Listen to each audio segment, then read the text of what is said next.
é o Evangelho, segundo Jesus, o Cristo eterno, a dádiva, o Cordeiro imolado antes da criação de qualquer existência e que se manifesta hoje a todos os homens, pois Cristo Jesus é a verdadeira luz que, vinda ao mundo, ilumina todo homem.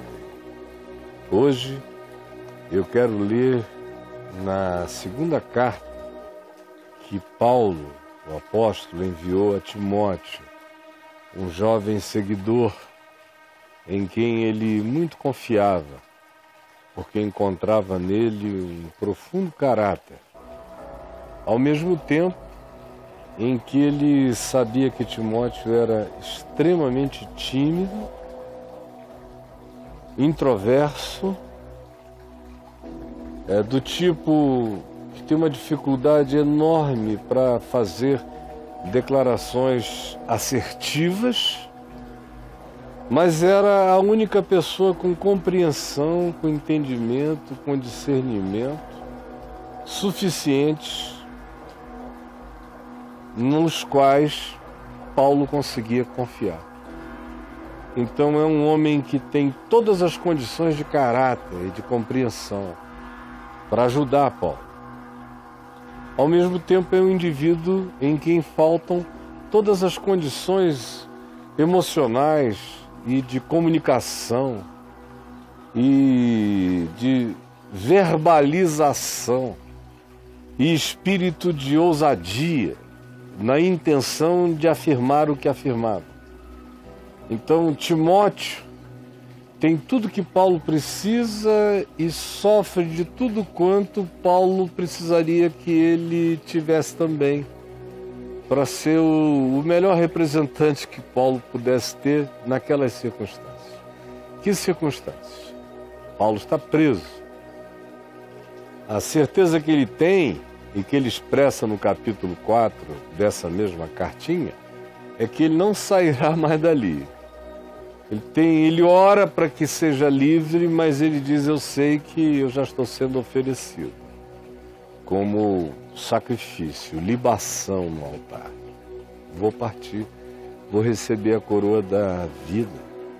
Ele sabe que está se avizinhando da morte e ele está com frio, deprimido, faminto, solitário, abandonado, traído por todos.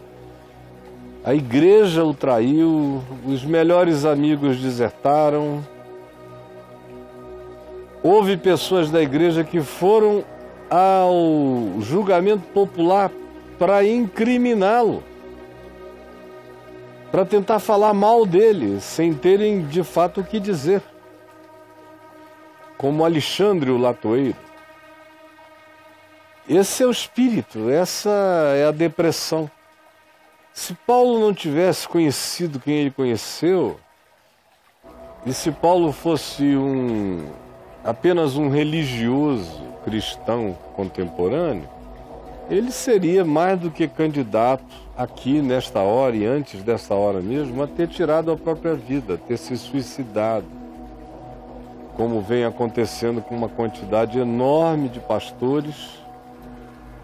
O número maior é de pastores, maior do que de padres, do que de médiuns espíritas, são pastores que caíram em profunda decepção com o que eles tinham. O que eles tinham não era o Evangelho, era só o cristianismo, era só a igreja, era só a doutrina, era só aquela fraternidade, era a confraria da crença, que eles chamavam de família da fé. Quando eles foram vendo isso ser engolido pelo dragão neopentecostal de um lado, foram vendo isso ser engolido pelas ideologias políticas mais estranhas, mais distantes do espírito da justiça do reino de Deus, quando eles foram vendo seus grupos denominacionais falirem e entrarem em estado de derrocada, quando eles foram vendo que os seus ídolos religiosos adulteravam, roubavam, mentiam, enganavam, fingiam. E quando eles começaram a ter que lidar com aquilo para o que eles não foram preparados, não sabem nem o que dizer, começaram a ter que lidar com uma quantidade enorme de adolescentes se manifestando, se expressando como gays, meninos e meninas, ou seus próprios filhos. Ou quando começaram a lidar com a realidade da mudança dramática na vida feminina das suas próprias esposas. Uma quantidade enorme foi entrando em depressão por não saber como lidar com os tempos, com as mudanças, com a inversão completa de significados. E eles olharam e como eles não tinham transcendência, eles não tinham uma coroa da vida esperando-os, o horizonte deles estava atido, mantido, contido, ao horizonte imediato apenas, e o horizonte imediato está todo tinturado dessas cores de tragédia que eu, de maneira muito simples, resumi, e olhando eles ainda para além do imediato, para o mundo, para as mudanças que vêm, para as gerações inconcebivelmente diferentes que surgirão, muitos deles têm se suicidado. Pastores. Nos Estados Unidos, em profusão, e toda hora tem amigos me mandando suicídio de pastores nos Estados Unidos. E quase todos eles dessas igrejas que um dia quiseram ser sérias e viram a si mesmas caindo em estado de falência. São esses para os quais a realidade pós-cristã já chegou. E como não tinham o evangelho, nem o poder da ressurreição plantado no coração, o desvaler-se, o desvalimento de tudo quanto eles tinham como valoroso e significativo, os aterrou e os abismou em angústias para os quais eles não tinham saída e nem coragem para o enfrentamento, e muitos deles simplesmente se suicidaram. Como aqui esses dias no Brasil tem acontecido cada vez com mais regularidade nos últimos 3 anos. Quase todo mês alguém me manda alguma notícia de algum pastor que se suicidou. E esses são aqueles que a família tem coragem de dizer que a causa da morte foi suicídio. Porque em muitas famílias e em muitos ministérios de igreja, especialmente quando o pastor é tratado como um ser sobrenatural, supranatural, um ser mineral que não é um humano, eles escondem, eles camuflam. Então a estatística que a gente tem é a do que escapa da camuflagem religiosa. E o que escapa da camuflagem religiosa já nos deixa perceber que há um estado de desalento, há uma perda de esperança. A crença não basta para manter o homem vivo. O justo viverá pela fé, não pela crença. Então eu leio agora, feita essa introdução, recuperado esse espírito de desalento, de apagar das luzes, de gente se evadindo para todos os lados, do velho ficando só, abandonado, sem ter gerações plenas nas quais confiar, tendo que fazer uso daquilo que tem caráter, mas não tem a ousadia do dizer, que no caso é Timóteo. Recuperado o cenário, o espírito e o sentido, eu leio. E Paulo diz: tu, pois, meu filho, fortifica-te na graça, é só na graça.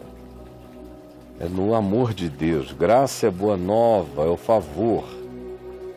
é o favor, é a boa nova, é o amor de Deus unilateral me visitando. Fortifica-te na transcendência do amor de Deus em Cristo. Fortifica-te na visitação da encarnação de Deus conosco. Fortifica-te nessa certeza de que Ele é fiel e não pode mentir. E o que da minha parte tu ouvistes, e ouvistes através de muitas testemunhas que podem conferir o que eu ensino. Isso mesmo, isto mesmo, sem variação, Paulo diz, o que eu ensino, passa adiante, transmite a outros, a homens fiéis, idôneos, que sejam também capazes de transmitir e de instruir a outros na mensagem que eu estou ensinando vocês. Porque eu sei o que eu estou ensinando, eu sei que é evangelho e eu sei que é mais poderoso do que o desânimo presente, do que a vontade de morrer. Assim, participa dos meus sofrimentos, Timóteo. Não tenha medo de sofrer. Tenhas isto como privilégio, participa dos meus sofrimentos, como um soldado engajado do Evangelho. Não retroajas, vem. Porque nenhum soldado, nem do Império Romano, quanto mais de Cristo, nenhum soldado em serviço se envolve em distrações, em negócios desta vida. Porque o seu objetivo é satisfazer aquele que o arregimentou, que o chamou. Ele vive para cumprir esse objetivo. Ele é um homem de missão. Se você é um soldado de Cristo Jesus, seja um homem de missão, não se distraia com outra negociação, não ponhas os teus olhos em outra direção, não relativizes o sentido absoluto da tua vocação. Igualmente, o atleta não é coroado se não lutar segundo as normas, se não obedecer às normas daquela arte marcial, ele é desclassificado. Por isso, lute como um bom lutador, obedecendo às normas. As normas é o sentido do Evangelho. As normas são o arcabouço da palavra de Cristo. Você só será um atleta, um lutador de Deus nessa vida, combatendo o bom combate, se você lutar segundo as normas do Espírito de Cristo Jesus, do ensino do Evangelho. Ao mesmo tempo, o soldado, o atleta, lembra do lavrador. Paulo diz a Timóteo, o lavrador que trabalha deve ser o primeiro a participar dos frutos. Então, não fiques tímido. Tu estás te dando a essas pessoas. Não fujas do compromisso delas e da consciência delas de que elas precisam te manter, te sustentar. Você é um lavrador dessa semente de dia e de novo. É justo que você seja o primeiro a comer dos frutos. Pondera o que eu acabo de dizer, aplica na tua vida, porque o Senhor Deus te dará compreensão. Do que eu quis dizer, não estou dizendo que como soldado tu não podes ganhar a vida trabalhando num negócio paralelo, não é isso. Paulo não era louco, ele mesmo fazia tendas na maioria das vezes para poder se sustentar e pagar sua pregação gratuita nos lugares. Então o que ele está falando é de não desviar a mente na direção de outro objetivo existencial e missional. O atleta só vai ser coroado se andar segundo o Evangelho. Esse atleta do Espírito de Cristo. O lavrador não pode ter a timidez de ser o primeiro a provar o fruto do que ele mesmo plantou. Por isso, vence a tua timidez. Pondera nisto. E agora, vem aonde eu queria trazer você e aonde Paulo quis trazer Timóteo. Quando ele disse, lembra-te de Jesus. Fazia 30 anos 31 anos, mais ou menos, que Jesus tinha ido. Apenas 30 anos. Para um homem como eu, com a minha idade, 30 anos foi outro dia. Foi outro dia. Porque Paulo foi contemporâneo de Jesus. Eles não se encontraram. Mas Paulo estava vivo no mundo enquanto Jesus pregava na mesma geografia. No máximo ele estava na Ásia Menor e depois migrou para Jerusalém para estudar na juventude, mas era a mesma época, logo depois é que Jesus começou a operar e fazer tudo o que fez e que o Evangelho narra. Paulo tinha minha idade quando escreveu isso aqui a Timóteo, 63, 64 anos. E Timóteo provavelmente não tivesse ainda 30. Era jovem, muito jovem. Timóteo não tinha sido contemporâneo de Jesus. A mãe e a avó dele sim, mas ele não. E não havia nenhum evangelho para ler. O Evangelho de Marcos, que é o mais próximo da história de Jesus, só viria a ser escrito provavelmente depois, logo depois, ou estava sendo escrito nessas imediações, nesse período. Mas não havia texto sequencial sobre Jesus para ser lido. Só havia a epístola de Paulo aos Tessalonicenses, a primeira epístola. Já estava escrita, foi o primeiro texto do Novo Testamento a ser escrito.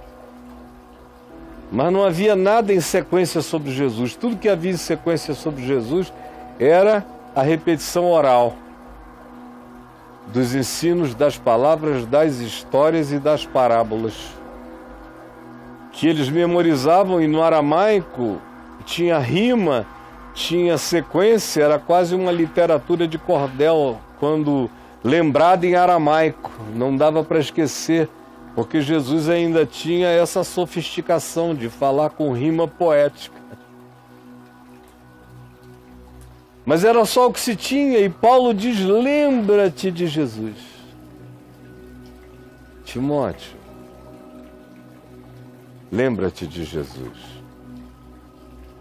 Ele tinha acabado de dizer: não esquece o que eu ensino, ensina para os outros tudo que eu ensino, porque o que eu ensino é verdade. Ensina, passa adiante. Mas lembra-te de Jesus, porque tudo que eu ensino é o que eu sei de Jesus. E tu, lembra-te de Jesus não apenas para ensinar o que Jesus ensinou, lembra-te de Jesus para não perderes a esperança. Porque não é uma questão de guardar na mente o que Jesus ensinou, não. É de crer, provar e experimentar o poder da ressurreição em si. Lembra-te de Jesus ressuscitado de entre os mortos. Lembra-te da morte vencida, lembra da tumba revolvida. Lembra-te do Hades rasgado, lembra-te da mortalha cortada, lembra-te do véu rasgado de alto a baixo em duas partes, lembra-te que a morte não pôde contê-lo. E em crendo nisto, sabe que os traidores não são o bastante para parar o Evangelho, que os que provocam escândalos não são o bastante para estancarem o fluxo de esperança do Evangelho, que os que se desviam e se entregam a loucuras políticas e ideológicas em nome de Deus para controlarem o povo e para imporem as suas morais sobre populações inteiras, por mais escândalo que produzam, não serão o bastante para matar no coração de quem crê o poder e o fator ressurreição dentre os mortos. Lembra-te de Jesus ressuscitado de entre os mortos, do Jesus da história, da descendência de Davi. Aprende, lembra-te de Jesus segundo o meu evangelho, o evangelho que eu ensino. Não o evangelho dos gnósticos, não o evangelho dos estoicos, não o evangelho dos saduceus, não o evangelho dos fariseus, nem o evangelho do concílio dos consensos das médias ponderadas da igreja de Jerusalém. Não, lembra-te do meu evangelho, não do evangelho de Simão de Elimas o Mágico, nem de Simão de Samaria, nem de nenhum enganador que acerca dele tu tenhas tido notícia.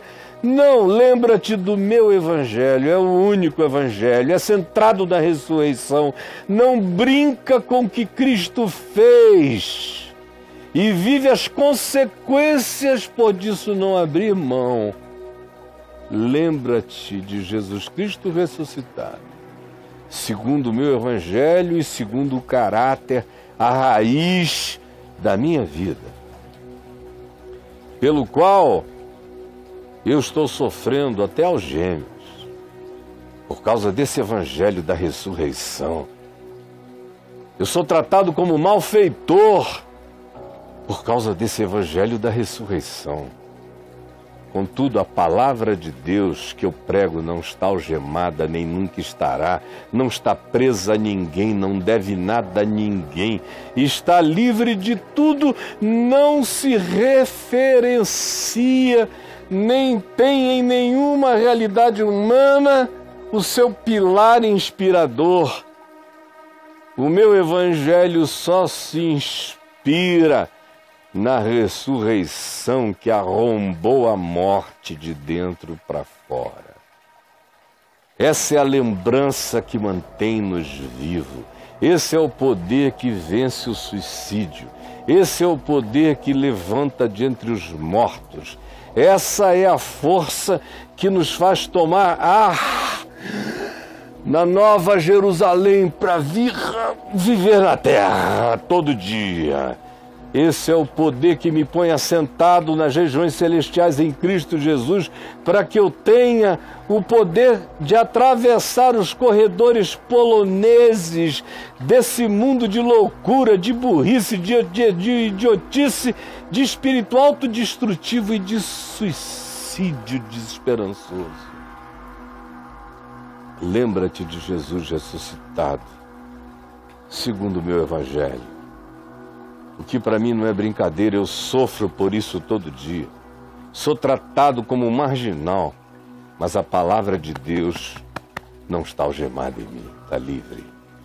Por esta razão, por causa da ressurreição, por causa de Jesus vivo em mim, maior do que todas as traições, maior do que todos os enganadores que proliferam, relativizando a palavra que eu prego o dia inteiro, maior do que tudo que podia ser meu desânimo e minha vontade de morrer, maior do que tudo é Jesus ressuscitado. Toda falsificação em volta não muda esse fato, e é esse fato que julgará todas as mentiras da história. Eu sei disso, vivo por meio disto, por esta razão. Por causa dessa força, dessa compreensão, desse poder, tudo suporto. Tudo suporto por causa daqueles que podem também crer na mesma palavra que eu creio. Eu aguento o que aguento pelas novas gerações. Por aqueles que podem ainda crer, eu suporto o que suporto, olho para Cristo Jesus ressuscitado, para que também essas novas gerações obtenham esperança, glória eterna, sentido absoluto de vitória sobre a morte, no poder da ressurreição.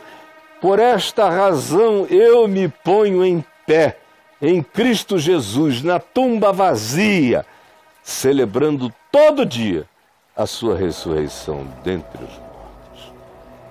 Fiel é esta palavra. Esta é a palavra que vale para quem está querendo morrer. Fiel é a palavra que eu acabei de dizer. Eu sei que o que eu acabei de dizer, repetindo Paulo, é a palavra fiel. É a palavra que é. Se já morremos com Ele, em Cristo já nos entregamos para a morte, se já fomos crucificados com Ele pela fé, também viveremos com Ele pela fé hoje. Quem se entrega à morte nele, vive nele já. Se perseveramos na palavra, no Evangelho, contra o fluxo da existência, se contra-intuitivamente, se contra o instinto, se contra o predador que me habita, eu dou razão a Deus e obedeço o Evangelho, se persevero nessa direção do amor, também com Ele eu reinarei. Se eu, na história, conscientemente decidi negá-lo, virar-me contra ele, ou deliberadamente ignorá-lo, fazendo isso deliberadamente, é claro, ele, por sua vez, me negará, me nega hoje, me nega já. Não me conhece tanto quanto eu não queira conhecê-lo, embora eu seja nele, ele me saiba todo, mas para fins de relacionalidade, se eu nego, ele me nega, ele não busca adulação, ele não paparica ninguém, ele está querendo encontrar homens e não palhaços. Se somos, todavia, infiéis, cerramos o alvo.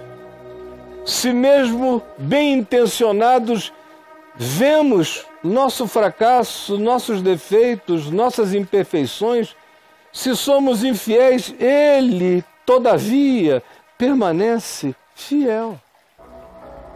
Porque ele tem a ver apenas com a relatividade da gente, e Ele não vai se relativizar por causa da minha relatividade. Ele permanece quem Ele é fiel, Ele é absoluto na sua fidelidade. Porque ele de maneira alguma pode mudar o caráter dele e a natureza dele. Ele é fiel e ele não pode negar-se a si mesmo. Por isso, se eu o nego, ele me negará. Não quer viver comigo? Let it be. Mas se eu sou infiel, querendo andar com ele, e não faço isso de maneira cínica, ele permanece fiel. Porque de maneira alguma pode negar-se a si mesmo. Senhor Jesus, por tua fidelidade, eu peço que a palavra que foi dita seja palavra de poder, de vida e de ressurreição de entre os mortos, e de prevenção depressiva, suicida, sirva de profilaxia contra os dias angustiosos que tomarão conta da alma de quase todos, de modo que os homens desmaiarão de terror pela expectativa angustiosa das coisas que sobrevirão à terra, conforme tu disseste, Jesus. Que a tua palavra seja hoje a bomba da ressurreição, levantando vida e vitória em todo o coração, é o que eu te imploro, em nome de Jesus. Amém.